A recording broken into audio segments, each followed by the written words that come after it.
Human rights is, geez, that's a good question. Human rights. Well, that's a tough one. Wow. I don't even know how to give that a definition. I would probably have to do a little bit of homework or something. Any right that I think just as a normal, human, any... The rights that humans have? Oh, that's a very large debate. Menneskerettigheder kan betyde mange ting. Tú le puedes preguntar a 20 personas y te van a dar 20 diferentes opiniones. Non saprei, una domanda complicatissima. We just take them for granted that they're there, but we don't even consider what they are.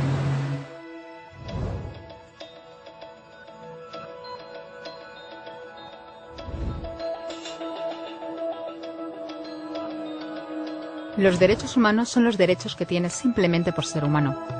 Es la forma en que instintivamente esperas que se te trate y el trato que mereces como persona, como el derecho a vivir en libertad, hablar con franqueza y ser tratado con igualdad. Hay muchos tipos de derechos. La mayoría tienen que ver con cierto grupo. Pero los derechos humanos son los únicos que le corresponden absolutamente a todo el mundo en todas partes. Eso significa niños, gente mayor, pobres, jugadores de básquet, basureros, cantantes de rap, maestros, africanos, indios, albanos, cristianos, musulmanes, cabalistas, ateos, tu madre, tu padre, el vecino y tú. Todos tienen los mismos derechos humanos exactos. En otras palabras, son universales. Pero la cuestión sigue en pie. ¿Qué son? Name the human rights? What the human rights are? The right to live. Equality between all peoples. Right to religion, the right to... Is there supposed to be a list somewhere I should be aware of? De acuerdo con las Naciones Unidas, hay un total de 30 derechos humanos, que generalmente se agrupan y se llaman simplemente derechos humanos. Se enumeran en la Declaración Universal de los Derechos Humanos, que es el documento sobre el tema más aceptado en el mundo. Pero llevó mucho tiempo para que llegaran. Al principio no había derechos humanos. Si estabas con la gente adecuada, estabas a salvo. Si no, no lo estabas. Pero entonces Ciro el Grande decidió cambiar todo eso. Tras conquistar Babilonia hizo algo completamente revolucionario. Anunció que todos los esclavos podían irse en libertad. También dijo que la gente era libre de elegir su religión, sin importar de qué grupo fueran parte. Documentaron sus palabras en una tablilla de arcilla, conocida como el cilindro de Ciro, y así sin más nacieron los derechos humanos. La idea se extendió rápidamente, hasta Grecia, la India y al final hasta Roma. Se dieron cuenta de que la gente seguía de forma natural ciertas leyes, incluso aunque no se les dijera que las siguieran. Llamaron a esto derecho natural, pero siguió siendo pisoteado por quienes se encontraban en el poder. No fue hasta 1000 años más tarde en Inglaterra donde finalmente hicieron que el rey estuviera de acuerdo en que nadie podía invalidar los derechos de la gente, ni siquiera un rey. Los derechos de la gente fueron finalmente reconocidos y estaban ahora a salvo de los que estaban en el poder. Hasta cierto punto.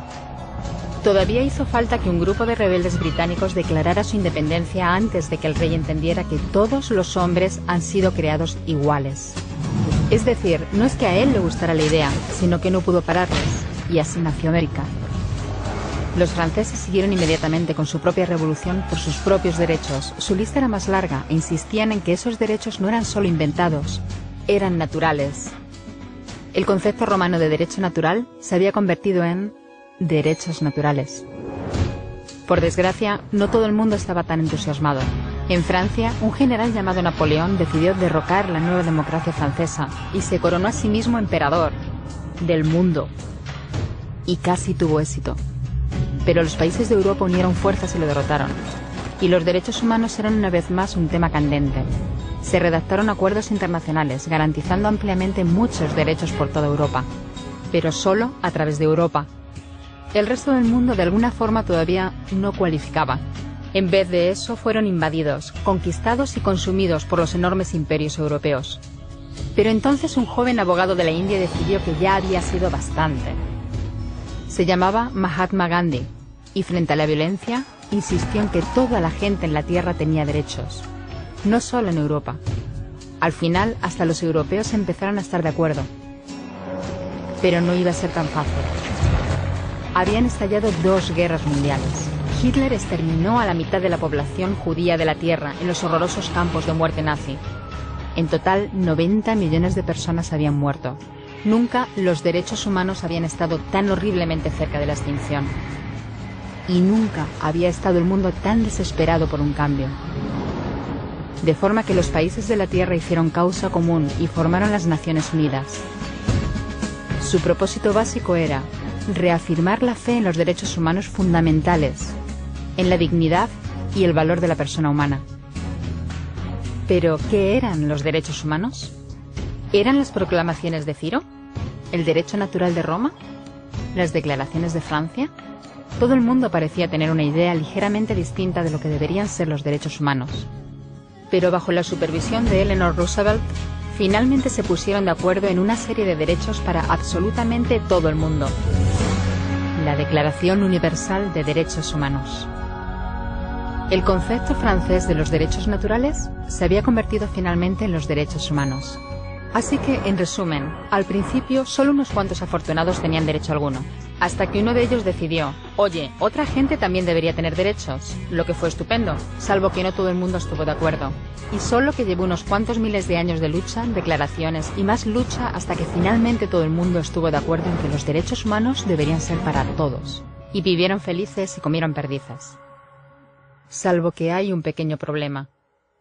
Si la gente tiene derecho a la comida y el cobijo, ¿por qué hay 16.000 niños muriendo de hambre cada día? 1 cada 5 segundos. Si la gente tiene libertad de expresión, ¿por qué hay miles de personas en prisión por hablar claro? Si la gente tiene derecho a la educación, ¿por qué hay más de 1.000 millones de adultos incapaces de leer? Si la esclavitud ha sido abolida verdaderamente, ¿por qué hay 27 millones de personas todavía esclavizadas hoy en día? Más del doble de las que había en el siglo XIX. El hecho es que, cuando se firmó, la Declaración Universal de los Derechos Humanos no tenía la fuerza de la ley. Era opcional. Y a pesar de muchos más documentos, convenciones, tratados y leyes, todavía es poco más que palabras en una página. Así que la cuestión es, ¿quién hará que esas palabras sean una realidad? Cuando el Dr. King se manifestó en pro de la igualdad racial, se estaba manifestando por los derechos que las Naciones Unidas habían garantizado hacía casi 2 décadas. Pero con todo, se manifestó. Cuando Nelson Mandela defendió la justicia social en la década de 1990, su país ya había estado de acuerdo en abolir esa discriminación desde hacía ya casi 40 años.